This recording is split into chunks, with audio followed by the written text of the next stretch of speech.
Hey everyone, and welcome back to the Walking Dead series by The Verdict's In. I'm your host, Nicole. I'm Gary. And today we're talking about The Walking Dead Dead City Season 1, Episode 2, entitled Who's There? Well, Nicole, why don't you start this off? Tell me what you think about it. Okay. Gary's switching it up a little. I thought it was good. I liked it more than I did the last episode, the first episode. So it's really me in. Negan is the star of this show. Like, I know it's supposed to be Negan and Maggie, but Negan is the star. He's the best. I couldn't imagine this show with Maggie and like another character. I would be over it. So with Negan, I love it. I think I like the new characters. Like, I know we only sort of got to know them a little bit this episode, but Luther, yeah. I like. I know you have some thoughts on him. Yes, I do. But, and then the other people, Tomas or whatever, I'll have to get to know their names. And then Amaya, it showed her name too. It showed the girl's name. So I like them so far, and we'll see what's going to happen with them. Okay, me too. I mean, this was a great episode. I love where they're going with it, and they're actually reeling me in more. I mean, first of all, being in New York City, I'm in there. I'm real in. Yeah, it's cool. Yeah. Because I know the dangers of this little small island that they're on. Amazing episode. Yeah. And if you think about it, New York is like the last place you want to be in a zombie apocalypse or any type of bad shit hits the fan. You don't want to be in New York. You know, that's like the worst place to be out of all places probably in the U.S. So excited to see what they're gonna go with it. Mm-hmm. It's still standing. It's still standing. Remember, California fell early. Yes, it did. Yes, it did. It makes me kind of want to go back and watch the early seasons. Like, go back and rewatch all of Fear. Yeah. You know, we did like the first 3 or 4 seasons of Fear. I think we did the first 3. I think we did 2. Just 2 seasons? Yeah, because after that second season... The second season was so good. Whenever Killer Chris... Okay, we did 3 seasons. Okay. Because what turned us off to that was the villain in season 3. Oh, that villain, yeah. Like, she just became the villain because nobody stopped their car for her. It was stupid. It was the dumbest villain in Walking Dead history. Oh, yeah, besides that, actually, they've done some bad things on some of these female villains. Black female villains, actually, if you want to be more specific. Because that lady from Fear... And then that quick little villain from The Walking Dead, the one that cut Michonne and Daryl up, and that was like Michonne's homegirl from like back in the day. Yeah. Like, you find a friend in Apocalypse, and you be like, thank God I found someone I know. Right. Instead, this girl went, oh, I see someone I know, but you know I'm gonna do some sneaky shit. And like her, like it didn't make any sense. Yo, if that's not some New York shit, yo, that's my part over there. Let me screw him over. That's some Atlanta shit. Yeah, that's some everywhere shit. Everywhere that could happen. Just screw somebody over that you know. That's my homeboy. Let me swipe his credit card. Yeah. We're 0 for 2 on black female villains, at least with the Walking Dead universe. Let me come up in there. I'll have a real reason to be a villain. I'll figure out something that makes sense. But okay, let's get into the likes and dislikes, especially for people who are just tuning in and may have no experience with Walking Dead, any of the shows, and they're like, what are you guys talking about? So if you want to go back, definitely go back and watch The Walking Dead and Fear and even World Beyond. And there might be a few more that you just can't keep up because there's so many spinoffs at this point. Right. If you want to catch up on our thoughts of it, go back and listen to the podcast. Yeah. All the episodes we've done. I think we started Walking Dead covering that show season 6 or 5. It was late, but still a lot of seasons. All right, first, this is when the Negan said this to the Hebrew lady because she was talking to him, and he's like, I may be a little rusty, but I think that equals to hell fucking no. When he was like asking her, I'm like, Negan's so funny. Like I was like, it took a lot of me not to write everything that Negan was saying. Because every liner, I was like, oh, that's so funny. I'm like, okay, you can't have your likes all Negan's, sayings. And she was speaking Hebrew. Yeah, that's what it showed in the captions. And he even mentioned it earlier to like Maggie. He's like, I don't know Hebrew, and that's what he was saying. My Hebrew's a little rusty here, but I think she just told us hell fucking no. So okay. Yeah, and R.I.P. though, lady. She did not deserve to die. Yeah, R.I.P. Yeah, no. We're gonna miss our homie. I like that. All right, lady calling Maggie's Canada story bullshit. I liked it because the only reason I think she knew it was a bullshit story is because as soon as Maggie started telling it, Negan, like, his first reaction was like kind of disappointment on his face. Disappointment. Like, why'd you lie about something you didn't have to lie about? Right. Like, let's not play in these games. Yeah. You want to get there? Let's get there. Right. We don't want to go in circles, go around here. Maggie didn't need to lie because Maggie knew that the people that were there were not part of the right. Croat. She knew that. So it made no sense for her to lie. Sense. And I don't think the lady would have known she was lying without Negan's expression. Because Negan looked like I'm not blaming him, but I did like that she picked up on it. Yeah, because Negan was probably like, okay, tell her the story so we get to it. Right. I got places to be. You have places to be. Yeah. I was going to Canada. And he was like, oh, shit. Here we go. Here we go again. Okay, so this is on the likes, but I think later on it will sort of be on the dislikes, and that's getting the Croats. I don't like that name because it's hard to pronounce. I don't know if I'm going to pronounce it correctly. Is it Croat? It's Croat. Croat. So we got his original or his origin story. Yeah, Croat from Croatia. Okay, so we got his origin story, his villain origin story. What did you think of the story and how Negan met him and everything? Yeah, this guy seems crazier than Negan in that story.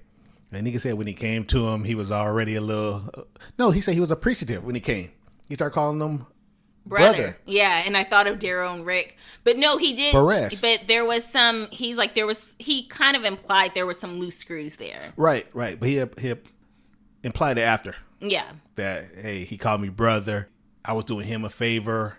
Which, I don't understand what the favor is. What, this guy likes to kill, so you thought sending him on missions was doing him a favor? I also thought, like, well, because Negan said this is when, like, everything had first started.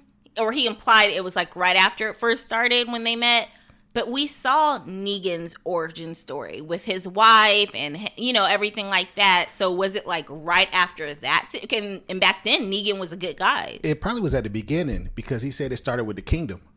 It was right before the kingdom. But that's when Negan said he saw that, hey, this guy's crazy. Okay, I missed that part. Okay. Right. Okay, that makes more sense. I liked when Maggie said to Negan, it takes a monster to make one. Right. Well, I didn't really appreciate that part. I didn't appreciate any of the shots she really threw at him, so that's really not on my likes list. But I did like Negan saying that, hey, I didn't create him. He was already a monster. And now that we know the origin story of Croat, maybe he's the one who taught Negan and them their ways. Because she said it was the same whistle I heard you guys do. Yeah. Before you came. So maybe this is just, maybe Negan took this from him. Right. I like that theory. Okay. The power drill tool thing that the new group had, like, we didn't know what it was. And, Negan's looking at it, he's like, we're going to get a drill through our head skulls. But to see it in action later. Yeah, seeing it in action is crazy. Oh, my gosh. That was crazy. And then even Luther snapping that guy's neck. I mean, I love that whole scene when the bad guys came, or what do you call them, the Barras or whatever. When they came, the Croats people came, and like all the fighting ensued. I love that scene. Yeah, Barras. So I think that Barras mean brother. So I guess they call themselves the brothers. Oh, okay. Now going back to Luther, and we know Luther. He's Mike Anthony. The first time I seen him was on Ready to Love. He was out here looking for love. It's a reality show. Yeah. And, well, one thing, when I see reality shows, I usually think that, especially after everybody say their career, everybody say, oh, yeah, I'm this in the industry, or I model. I'm like, oh, man, people are not coming over here for love. Yeah, they're coming to jump their career off. But I love Mike on Ready to Love. Yeah, I remember him being, Yeah. He was in the first season, so it was a few years ago, and he was a good guy. Now, did he mention acting? Do you remember if he was an actor back then, or is this something he just started taking on? He mentioned music. Okay. Yeah. He mentioned that he did music. I think he took on acting afterwards when he started doing comedy with Country Wayne. Oh, I didn't. Oh, yes, I have seen those skits. Okay. Yeah, so he worked with Country Wayne for a while. And probably still working with him. But it was good to see him on this, see him land something so big. Yes, this is a big deal. Coming out the gate. Yes, like for your first like major. I mean, I'm assuming it's his first major role. To be able to get on this show is very impressive. And being a major character, and the only reason I know he's a major character because when I was looking up, when I said, "Hold up, that's the guy for Rated Yeah, Love." I was like, "Nah, that ain't him." So when I looked him up, the internet was like, "Oh, the fan favorite here, the fan favorite Luther." Okay. So apparently, so he's already a fan favorite. Well, he's probably in the comic books.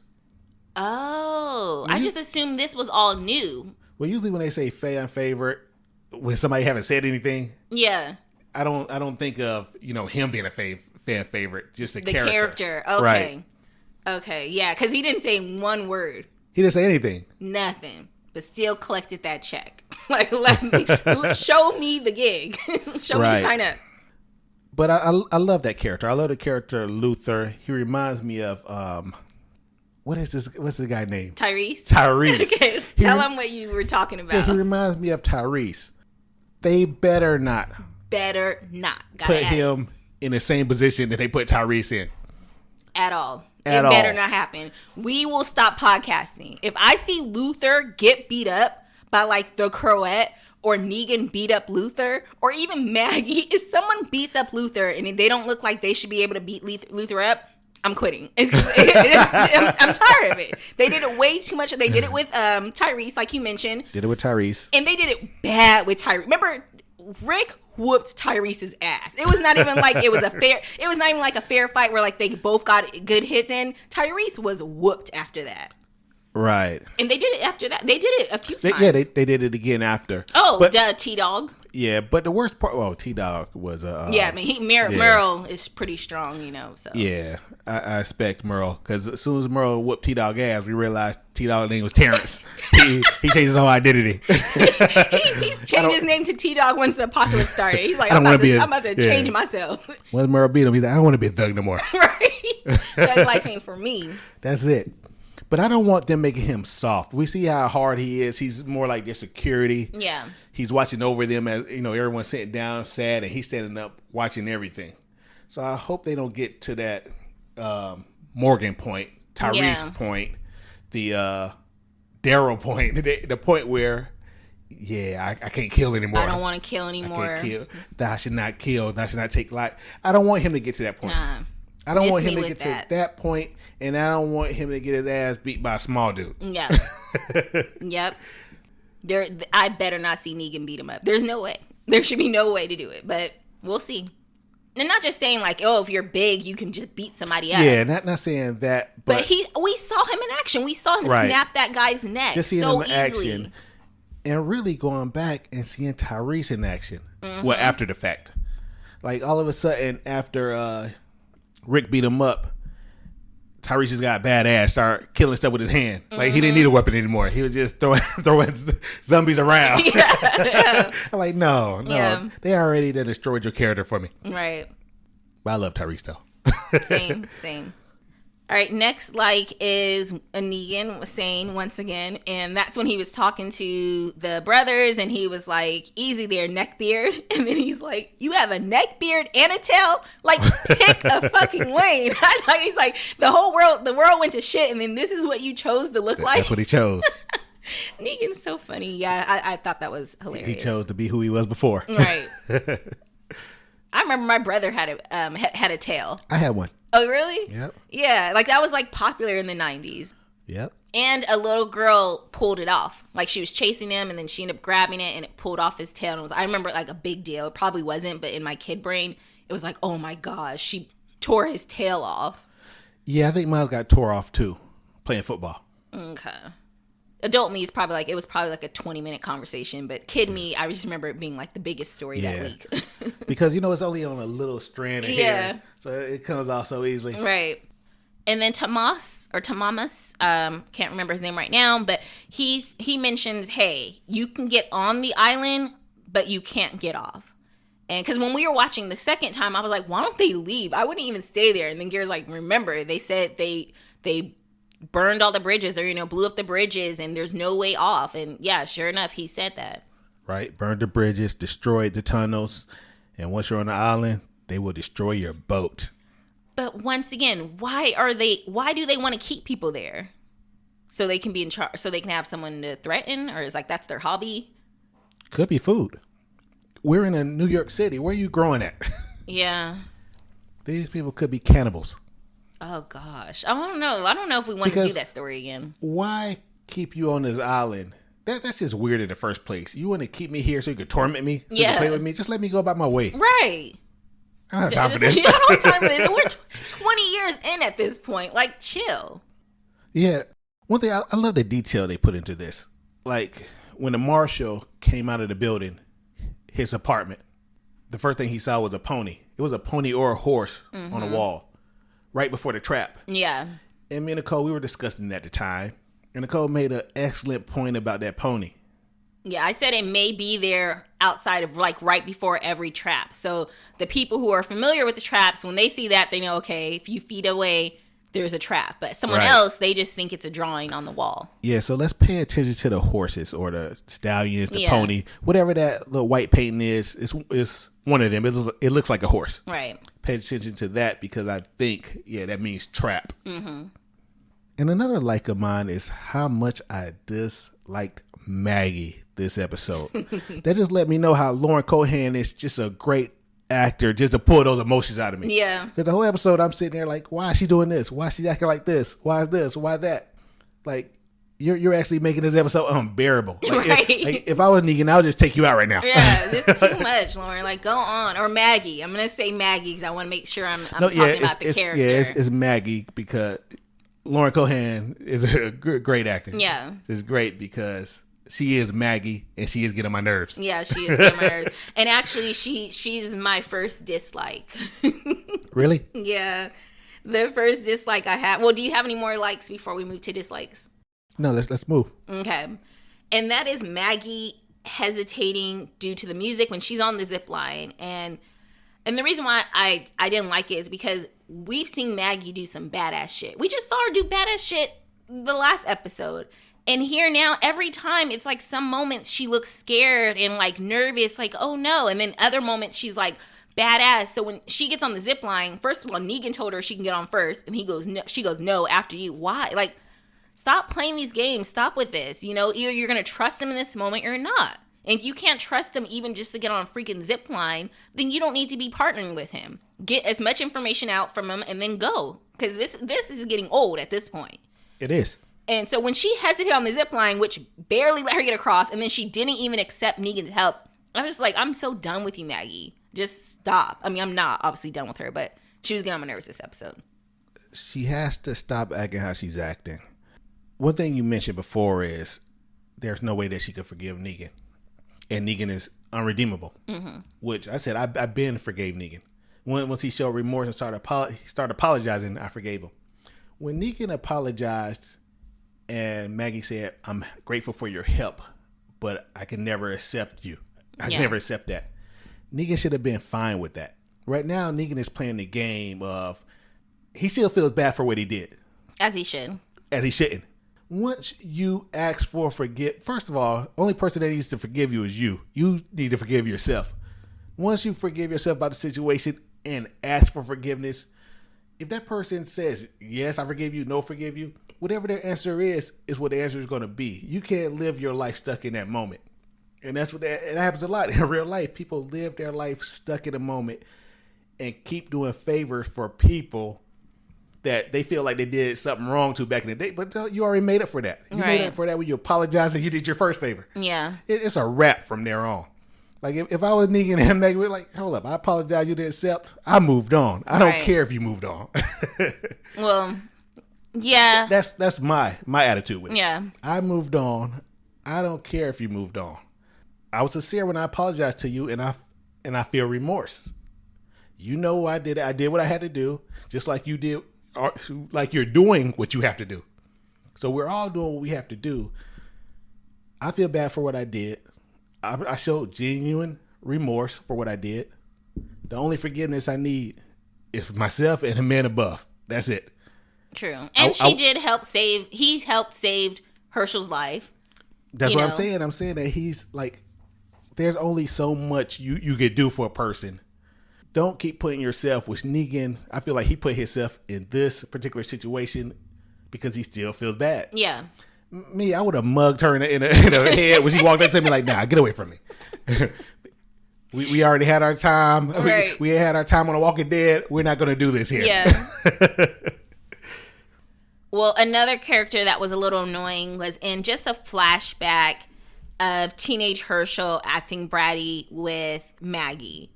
And she's telling him, like, you got to be prepared. You know, something can happen. And he's like, well, I guess I'll be dead then. And you and I both kind of spoke about this when we were watching, because we're like, not saying that he can't, I mean, he's still growing. He's a teenager, but he's not a teenager that's lived in the regular world. We saw how Judith was. Judith was very much more mature than we saw when we met Carl, you know? And she was still younger than, I think she was younger than with at Carl's age when the show started. So seeing Maggie's son act this way, it was just annoying because I'm like, I know the writers were thinking, oh, let's write him how a teenage acts. But you can't think of him as a regular a regular typical teenager. He didn't grow up in this world. Well, we have to change that now. Everything changed since the Commonwealth. Because now when you go back to the hilltop, they are having school. They are in school now. Yeah, there's structure. There's a lot of structure now. And they're probably, now that they're safe or they feel safe, maybe the kids aren't having to, maybe they learn how to fight, but they're not actually going out and fighting people. So yeah, it's a possibility that maybe he's having a little bit more of a normal life than what Judith had. Oh, definitely. Yeah. Okay. Because Judith went through a lot. I don't even think Judith went to school. I don't even know how Judith know how to read. Negan taught her, remember? She used to hang out in Negan's cell. She used to hang out in Negan's cell, reading books to him and shit. Negan have done so much good after so much bad. I'm joking. But I'm not joking about when I said that Negan has already asked for forgiveness. He showed remorse. I'm not kidding about that. If Maggie can't give it to him, which she probably can't, and I understand that. But Negan needs to move on too. Stop holding her hand. Well, I know you're going to disagree with this next dislike because it's sort of the opposite of what you were saying when you were saying Negan did what he had to do. And he says that to Maggie. He says, I was only a monster when I had to be. And I call bullshit. Like, Negan, you weren't only, like, you were about to have Rick cut off Carl's arm. You didn't have to do that. There was no reason to do that. You tortured Daryl. You didn't have to do that. Stop acting like some of these things you did out of necessity. You did it because you liked to torture people. You liked people being scared of you. That's why you would whistle. You wanted them to know when you were coming. You were the big bad boogeyman. And don't try to reframe history now and be like, well, I only did this. I only shot people because I had to, or I only took food because I had. No, you did this shit because you liked it. Own it. Yeah, I disagree with you. You knew I would. Yeah. It's a split. I agree with you on a lot of things because you're right. Maybe he did like doing it. So I do agree with you on that. But have to? Yeah, I think they had to. And like I said, the Hilltop would have had to. If you're in a situation where you're not creating, they weren't creating nothing there at the sanctuary. They weren't creating anything. They couldn't grow anything inside the warehouse. So they weren't creating anything. Then move somewhere else. It was a whole world. You have a whole big bad team. Go. You guys could have easily traveled together and moved somewhere else. And take somebody else's spot? What, you think every spot is occupied? Half the world has died. You can find an empty spot. But for how long? Then now that's your spot, and you can now, you can protect it by any means. I think Negan didn't want to move his people. His people looked at him as Superman because we've seen the same action as Negan and Superman, where Negan walked through with his bat and everybody took a knee, which we seen on Superman, the Man of Steel, where Superman walked and everybody took a knee. So I think Negan was their Superman, and he did the best he could with the situation at hand. Yeah, I can't even believe you just compared Superman to Henry Cavill, Clark Kent, Superman. No way, no freaking way. He was their Superman. And when the lady said it, she's like, "Where's Negan?" I know. And that was cringe. But that's what happens. People sometimes they love their abuser sometimes, whatever. I forgot the saying. They love being safe. You're not safe if you're living in fear in your own house. I don't think everybody at Sanctuary was living in fear. Ain't nobody there. Even the people that worked for the Saviors were still scared. They would, they be talking their shit, but as soon as Negan came in, they pipe up and stand up straight. Like, you're living in fear. So, all right, next dislike. And I had a thought on that, but I know it's going to come up later in the dislike, so I'll just remember it when it comes up. But Negan not explicitly saying what the Croat, this is a 2-part dislike. Him not explicitly saying what the Croat did to the girl, because the first time he tells Maggie this story, and he goes, yeah, like he did some horrible shit. He thought the girl was a scouter, and it was like ... So I was like, what the fuck? Did he torture the girl? And then the second time I watched it, he's like, he tells a story, and I'm like, wait, did he rape the girl? And I'm like, I don't need to see a visualization, but if you're talking one-on-one, I wouldn't be like, yeah, he did some horrible shit to the girl. Yeah, would be like, you would tell me explicitly what horrible shit he did to the girl. Well, he did. What'd he say? He said he tortured her. He tortured her and got a confession. He said it turns out he was right. And he got that confession right before he killed her. No, I don't remember him saying that. Well, he said it. It made it sound like he eventually, after doing whatever he did to the girl, he said, yes, she finally confessed that she was a scouter. But when you're getting tortured, you'll say anything. I'll say, right. As soon as you put the knife to me, I'll just say whatever you want me. What do you want me to say? I'll say it. You don't even have to torture me. But in this case, exactly? I don't know. I just wanted more details on what he did to the girl. You said you didn't want details. You don't need a visual. I don't need a visual, but I could get audio. I think knowing that she was tortured is enough for me. I don't need to go down to him picking every toenail out, every fingernail, cutting off fingers. I don't need to hear that. They had no problem showing Glenn, Glenn's head get beaten in one more time. And I'm not even saying that we need to see it. But I think this part, he was talking about a minor.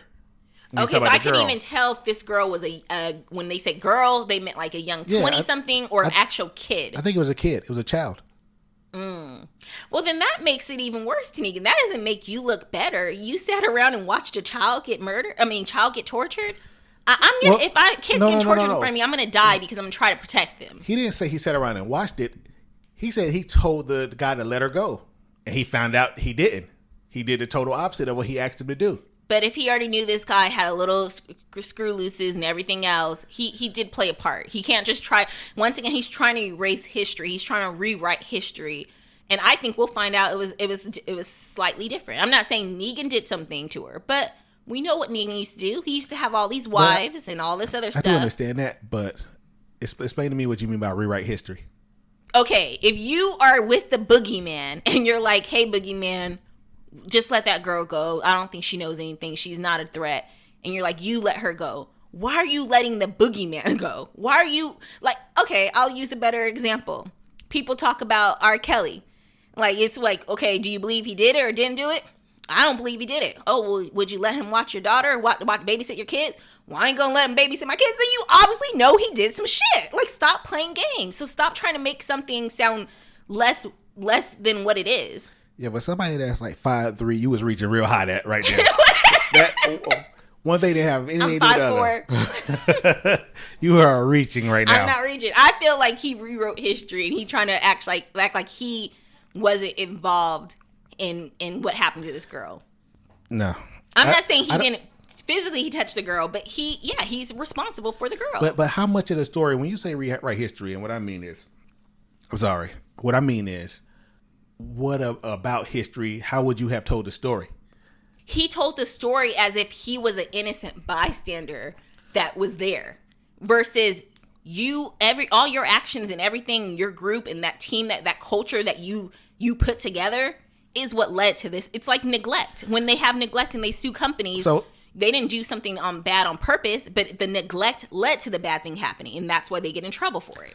So let me ask you something. Do you think Maggie think he's a good person? Obviously, Maggie does not think he's a good person. Then there's no way he's rewriting history. He's telling the story how he's telling the story. His story is trying to tell her how bad this guy is. Okay, fine. But he didn't rewrite history. I mean, how long do you want his story to be? Do you want him to give detail? Like, yeah, I met him the first day. We did this. We chilled. We played a little ball. We beat up a couple of people.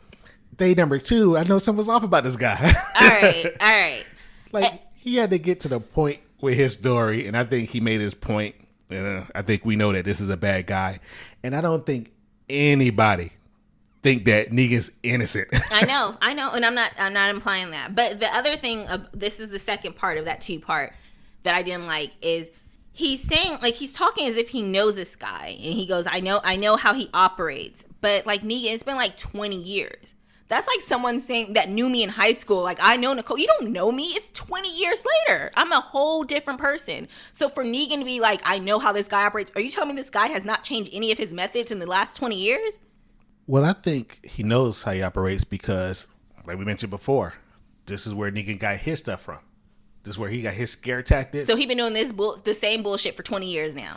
What else they gonna do? He's gonna go to the movies? There, there's the apocalypse. Okay. Things are not advancing that quick. Okay. I mean, yeah. I just felt like, do you really know him? Like, it's been so long. Do you know how slow everything moved before the internet? Yeah. Everything moved super slow. Yeah, much slower. Much slower. I mean, it took a while to learn things, develop. The internet made it, like right now, in everybody's brain, if you show somebody a video that's over a minute, sometimes to a minute, it's too long. I ain't watching it. Nobody's watching it because our brains move much faster now. We want that information much faster now. They don't have the internet. True. What we can do in 1 month will probably take them 5 years to do. True. Okay. Next, why did the marshal, aka Pearly, why did he have his own address? I mean, I'm assuming that's either his family's address or his family home, but there was pictures up of him, so he's been there. That was weird to me, but I have a theory. Okay. My theory is that guy's his father. He didn't grow up with his father. He didn't live with his father. Maybe he went to visit him over the summers. Because you see pictures with him when he was probably a teen, maybe 16. Mm-hmm. He had to be like 16, 17. Could have been 15, but he was somewhere in that range. You don't see too many, like there's pictures of him but you didn't see any older pictures of him. So it's almost like, yeah, we had a relationship, but we didn't really have a relationship. So maybe he didn't grow up with it, and that could be the reason for him using the address. Like, okay, like I've had my dad's addresses all these years. Now that I'm actually here in his city, maybe I'll go see if he's still alive after all this time. Well, he probably never planned on going back to that city. Yeah. Remember, the military burned that down. Right. I'm saying now that's why he just had his address on him. And then now that's why he was looking down at it. Because he's like, wait, I'm here now. Might as well go see him. What the thing is, maybe, because my situation, I didn't grow up with my father. I have my father's number. I don't talk to him. I have my father's address. I don't visit him. If I go to Michigan right now, go to Detroit right now, I'm not going to be able to find it. Although I spent summers there, whatever, I'm not going to be able to just say, hey, turn right here, turn right there. I'm going to need that address. Okay. So that's why I came up with that theory, just based on just my situation, knowing that, I have information. I'm not using it, but maybe he planned on using it one day. Okay. And that day just happened to be the day he used it. I would say the same thing would happen with him. Like, there's no GPS. So if he is not familiar enough with the city and the streets, how did he still was able to find the house? I did call bullshit on that, because the way that city is tore down, just right there, you're not finding no addresses. Yeah. So I do call bullshit on that, but I mean, I can see where they was going with it. All right. Next dislike is the bad guys wearing helmets. We talked about like the uniforms that a lot of the bad guys wear throughout the Walking Dead universe, and especially with the people at the Commonwealth, those, I forgot what they were called now, but the Commonwealth police officers, they're wearing those stormtrooper outfits. It doesn't make any sense. You're wearing this helmet, you can barely breathe in it. People were complaining about these thin little masks during the pandemic, but now you wearing a helmet all damn day. It doesn't make any sense. How would you fight? Your head's gonna be wobbling. Well, not only that, like, what are the helmets for? We seen Negan throw the guy against a wall or a metal pole with the helmet on and knocked him out. Or dazed him. So what are the helmets for? What are they to protect? They did have spikes in them, so maybe they headbutt a walker. I don't know. There was spikes coming. Yeah, there's like spikes coming out of the helmet. Oh, okay. But it still doesn't make sense as far as mobility, being able to move up and get around. All right, this was a big dislike, this next one. And that is the brothers, when Negan comes and takes that guy out, and he's talking to the people down below, and he's like, I'm gonna make it rain or whatever. That was funny. But Yeah. the dislike is they just sat there and like had the blood follow them, and they're like, oh my gosh, and then the guts follow them. Oh my gosh, and then he throws the actual body on them. Oh my gosh, why are you guys just standing there? Aren't you guys the bad guys? You never been in a fight before? No, they realize he's just as crazy as their boss. Like, oh, there's another one. yeah, okay. I mean, I get that, but I was just like, why? It would have made more sense for them to have him back up a little and then watch like the blood drop and everything like just on the ground. But for the blood and everything to drop literally on them, it made zero sense for that. Shouldn't have happened. I like the scene though.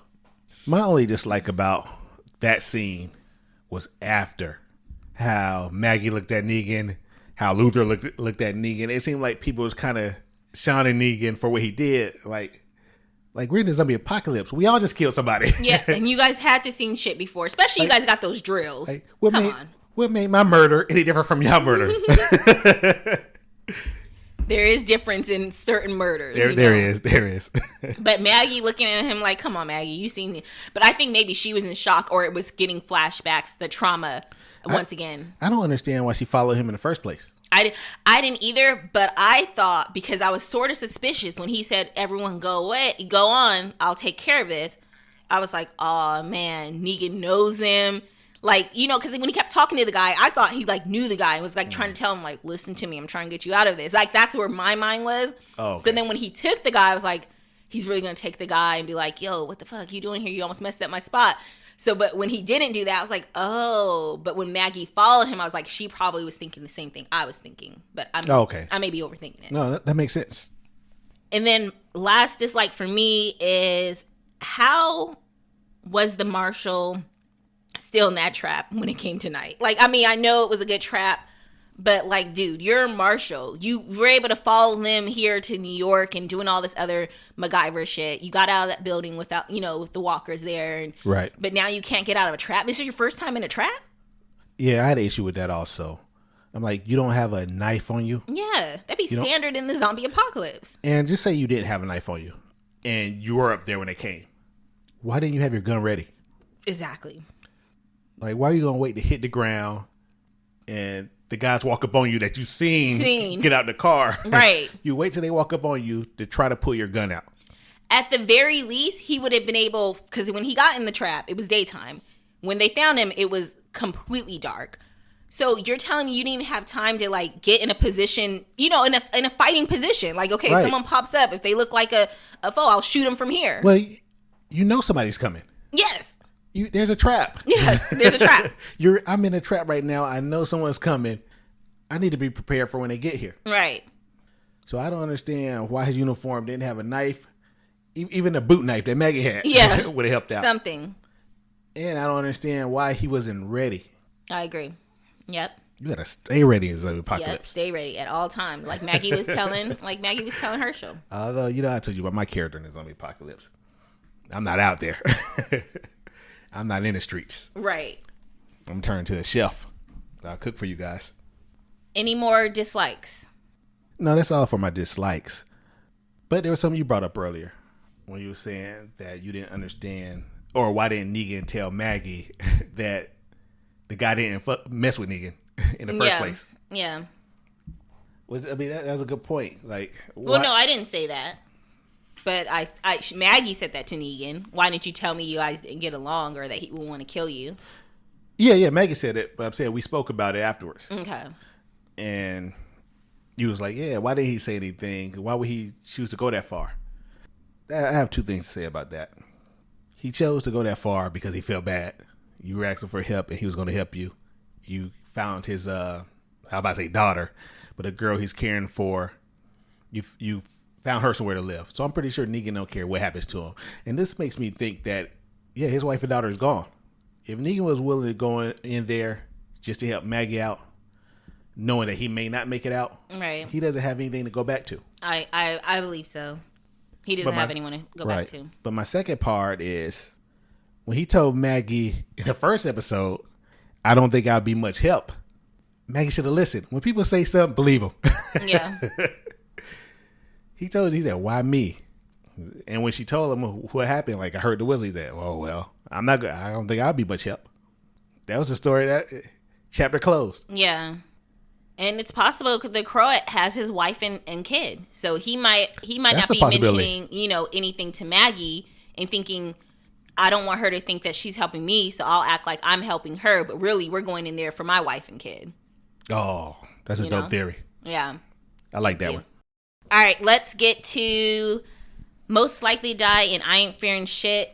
Gary, who do you have this week? I mean, I know it's a small cast, but who do you have for I ain't fearing shit this week? It's going to have to be Negan. I mean, we saw Negan kick ass. He was willing to go in front. What? I don't even understand that either. Why did Maggie make Negan go in front of her the whole time? Like to go up the little ladder. Yeah. She told him to go ahead. The crossover, she told him to go ahead. Although when they came out of the room, when the guy got him out of that bathroom area, she was walking in front in that scene. Could it be that Maggie's afraid of heights? Oh, I didn't even think of her as being afraid of heights because she's done so much bad shit. But yeah, it's possible maybe she's afraid of heights. And that's why she keeps acting weird, or hesitating for certain things. Because it seems like she acts weird. I mean, we're taking it one way, like I don't mess with you, I don't trust you, you go first. Right. But it could be another, like, man, let me gain my composure so I'll be able to do this. Yeah, makes sense. But yeah, Negan all day for I ain't fearing shit. Plus, Negan gave them a Negan show. Can't beat that. Mm-hmm. He gave us all a Negan show. Yep. I'm going to say I ain't fearing shit will go to the brother with the helmet that Negan killed and spilled his guts over. Only because I don't get what his angle was. When he took the old lady and he was talking, he sounded like he was freaking out. But I was like, you're freaking out. You came and attacked them. But I felt like maybe he wasn't scared because I'm like, what was the whole point of that? Like, you were surrounded by all these people and you still stabbed the old lady knowing what's going to happen to you. Yeah, it sounded like he was freaking out. Yeah. At first, I thought he was saying, I don't have a choice. I don't have a choice. Yeah. I don't have a choice. But he was saying something else. Yeah, I couldn't understand what he was saying. All right, most likely to die. Nobody. I don't think we're going to get a kill from the group of people we have. Just like last week I said, this week we weren't going to get a kill from, which we were wrong. We got the lady, yeah. The older lady, which she died horribly. Yeah, she did. You mean her acting? Her acting was just horrible. Gary, we had to remind the girls, like, is she breathing? And like, she was, I mean, of course she's breathing, but she was breathing, like, you could see her breathing, like, visibly see her breathing after the guy killed her, after the guy, put the thing in her head. So, yeah. Once he put her down, they should have did that again. Yeah, did that one again. She was breathing hard, too. Like, like she took a nap for real. Right. She's like, I'll just fall asleep. Maybe it was a long day and she was sleeping. Like, we'll just get her real quick. We'll just take a little quick scene. But, we're not going to get any real kills next episode. And I don't know the character is good enough to know who we can afford to get rid of or who we can afford to be without. Right. So I'm just going to say extra number 2. Yeah, I'll agree. The first person to come in with a speaking line that we don't know is going to be the person who's going to get killed. All right, that is all we got, you guys. We appreciate you listening as always. I don't have any most likely to die. So Gary's like, what is yours? I don't have any most likely to dies either. I think it's going to be like an extra 2 or 3, so... we'll be back next week, though, with another podcast covering Dead City. And once again, be sure to check out my personal podcast, Small Screen Sagas. I just finished the season finale of From on season 2. Excellent show. Amazing show. Had so much fun doing that. And Gary actually joined me on the season finale, so he's on that episode. And then I'm going to also start covering, I'll see, but I'm going to start covering some Apple shows. At least the new one, Hijack. I think I'm going to try that out on Small Screen Sagas. If it's not good enough to like do the whole season, then I might just do a few, like an episode of all the Apple TV shows I've been watching, because I've been watching a lot of Apple TV. Yeah, that's cool. Even though their app sucks, it's always breaking. Like, stops, pauses. I'm like, it doesn't matter what TV we're using. Like, why is it always, it doesn't happen with Netflix. It doesn't happen with anything else. But Apple, it always messes up. So, all right. Until then, I'm Nicole. I'm Gary. Bye.